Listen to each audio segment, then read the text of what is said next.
పవన్ కళ్యాణ్ ప్రధాన పాత్రలో నటిస్తోన్న హరిహర వీరమల్లు చిత్రం జూలై 24వ తేదీన ప్రపంచవ్యాప్తంగా 5 భాషల్లో విడుదల కాబోతోంది. ట్రైలర్ ఆద్యంతం ఉత్కంఠ రేపుతూ సినిమాపై అంచనాలను మరింత పెంచింది. హిందువుగా జీవించాలంటే పన్ను కట్టాల్సిన సమయం, ఈ దేశ శ్రమ, బాద్షా పాదాల కింద నలిగిపోతున్న సమయం, ఒక వీరుడి కోసం ప్రకృతి పురుడు పోసుకుంటున్న సమయం అన్న డైలాగ్స్తో ఈ ట్రైలర్ మొదలవుతుంది. ఈ డైలాగ్స్ పవన్ కళ్యాణ్ పాత్ర యొక్క గొప్పతనాన్ని, అతడు పోరాడబోయే పరిస్థితులను సూచిస్తున్నాయి. ట్రైలర్ చూస్తుంటే ఇది 17వ శతాబ్దపు మొఘల్ సామ్రాజ్యం, ఔరంగజేబు కాలం నేపథ్యంలో తెరకెక్కిన సినిమాగా స్పష్టంగా కనిపిస్తోంది. పవన్ కళ్యాణ్ ఇందులో వీరమల్లు అనే యోధుడి పాత్రలో కనిపించబోతున్నాడు.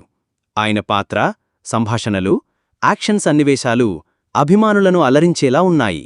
ఈ వీడియో కనుక మీకు నచ్చినట్లయితే లైక్ చేయండి, సబ్స్క్రైబ్ చేసుకోండి. ధన్యవాదాలు.